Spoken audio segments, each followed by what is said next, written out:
नमस्कार दोस्तों, 13 जनवरी 1948 में नाथूराम गोडसे ने महात्मा गांधी को गोली मारकर उनकी हत्या कर दी थी। लेकिन क्यों महात्मा गांधी को गोडसे ने मारा, इसके पीछे असली कारण क्या है, चलिए जानते हैं।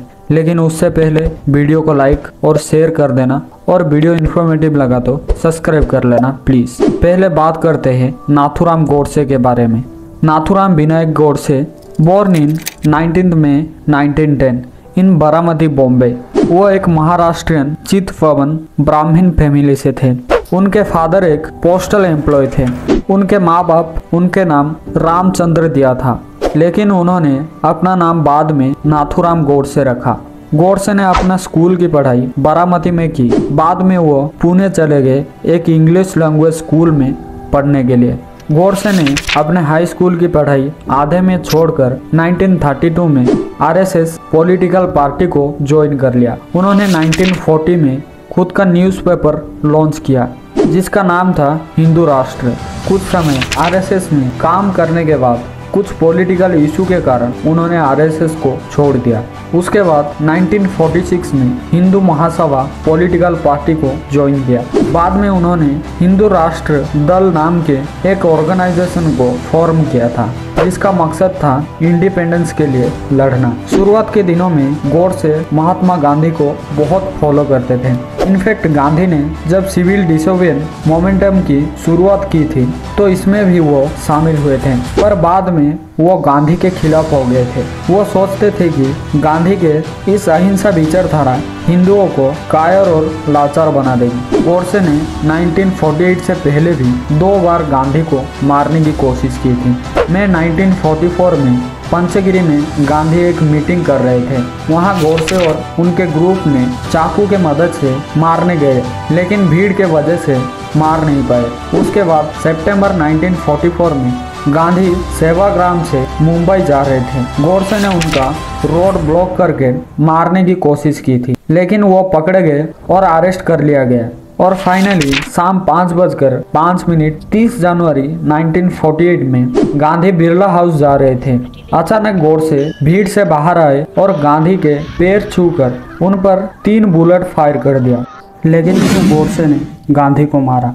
चलिए जानते हैं। गोडसे सोचते थे कि गांधी एक मास मर्डरर है। He think Gandhi have been pro-Muslim and anti-Hindu in his political activity and position. उनका ये मानना था इंडिया के पार्टीशन के पीछे गांधी जिम्मेदार थे, जिसमें लाखों लोगों की जान गई थी। रीजन नंबर 2, 1919 में जब अमृतसर के जलियांवाला बाग में शूट आउट हुआ था तब पूरा देश ब्रिटिश गवर्नमेंट के अगेंस्ट हो गया था। उस टाइम इस शूट आउट का main reason general Reginald Dyer को फांसी में चढ़ाना चाहते थे, बट गांधी इस आग्रह को साफ साफ मना कर दिया था। रीजन नंबर 3, 1961 में जब केरला में मोपला मुसलमानों ने वहां पे रहने वाले 1500 हिंदुओं को मारा था और करीब 2000 हिंदुओं को मुस्लिम में कन्वर्ट कर दिया था। इस पर महात्मा गांधी ने कुछ विद्रोह तक नहीं किया था। रीजन नंबर 4, 1939 में मध्य प्रदेश में त्रिपुरा सेशन के टाइम जब नेताजी सुभाष चंद्र बोस को मेजोरिटी से कांग्रेस प्रेसिडेंट के लिए सिलेक्ट किया गया था,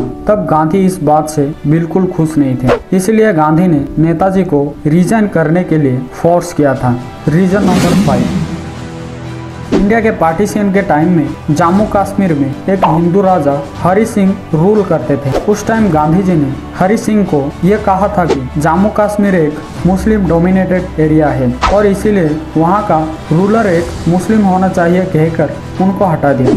अगर आप सोचे तो ये बात आपको थोड़ी बहुत ठीक लगेगी, लेकिन दूसरी तरफ उसी time Hyderabad ruled by A Muslim king जिसका नाम था उस्मान अली खान। हैदराबाद में हिंदू डोमिनेटेड एरिया होने के बाद भी गांधी जी इस रूलर को सपोर्ट करते थे। इस बात को देखने के बाद एक बात तो साफ है कि गांधी के ओपिनियन धर्म के साथ बदलते रहते थे। शायद ही आपको पता होगा कि इंडिया के पार्टीशन के टाइम पर हैदराबाद इंडिया का पार्ट नहीं था, but after Gandhi death Sardar Vallabh भाई पटेल ने मिलिट्री फोर्स का यूज करके हैदराबाद को 17 सितंबर 1948 में इंडिया का पार्ट बनाया था। यह हाईली डाउट है कि अगर गांधी जिंदा होते तो वो ऐसा करने देते। रीजन नंबर 6,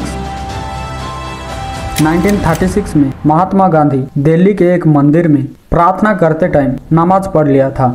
इस पर वहाँ के पुजारी और बहुत सारे हिंदुओं ने विरोध किया था, पर गांधी ने इस बात को साइड करके ध्यान नहीं दिया था। रीजन नंबर 7, यह बात आप सभी को पता होगा कि इंडिपेंडेंस के बाद जब कांग्रेस कम्युनिटी के वोटिंग हुई थी for who is the prime minister of India, तो उसमें 15 में से 12 कांग्रेस मेंबर ने सरदार वल्लभ भाई पटेल को वोट दिया था और वो मेजोरिटी से जीत गए थे। लेकिन गांधी ने अपने जीत में आकर सरदार वल्लभ भाई पटेल को अपना नाम पीएम पद से हटाने को कहा था और उसके जगह उन्होंने जवाहरलाल नेहरू को इंडिया का पहला प्राइम मिनिस्टर बना दिया।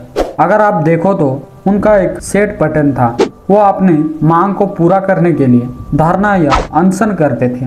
रीजन नंबर 8, 14 जून 1947 में इंडिया का पार्टीशन रिजर्वेशन रिजेक्ट होने वाला था, पर उस टाइम गांधी ने इंडिया के पार्टीशन प्रपोजल को सपोर्ट किया था। एक बार गांधी ने यह कहा था कि अगर देश का पार्टीशन होगा तो लोगों को उनके लाश से गुजरना होगा। लेकिन दूसरी तरफ असल में जब इंडिया का पार्टीशन हो रहा था और लाखों लोगों की जान जा रही थी, तो उस टाइम गांधी ने सर्कुलाइजर के नाम पर कुछ भी नहीं किया था। रीजन नंबर 9, पार्टीशन के बाद इंडिया के पास टोटल 400 करोड़ रुपए थे, जिसमें से डील का अनुसार पाकिस्तान को 75 करोड़ जाने वाला था। उस टाइम उसमें से 20 करोड़ रुपए तो दे दिए, लेकिन उसी बीच पाकिस्तान ने कश्मीर को कब्जा कर लिया। सरदार वल्लभ भाई पटेल ने बाकी पैसा होल्ड कर लिया, ये कहकर कि जब कश्मीर की प्रॉब्लम सॉल्व होगी तब बाकी पैसा दिया जाएगा। ये बात गांधी को सही नहीं लगी थी और गांधी इस पर अनशन करके ये कहा था कि जब तक ये पैसा पाकिस्तान को ट्रांसफर नहीं हो जाते तब तक वो फास्टिंग नहीं छोड़ेंगे। उनके इस एक्शन के वजह से इंडिया वीक पड़ गया। इस सारे रीजन और इंसिडेंट के वजह से नाथूराम गोडसे ने गांधी जी को मारा था। महात्मा गांधी को मारने के बाद वो भाग सकते थे, लेकिन वो उधर ही रुके। उसके बाद लोगों ने उन्हें बहुत पीटा, जिसके बाद मिलिट्री ऑफिसर्स उन्हें अरेस्ट करके तुगलक रोड पुलिस स्टेशन ले गए, जहां उनके खिलाफ FIR दर्ज हुआ।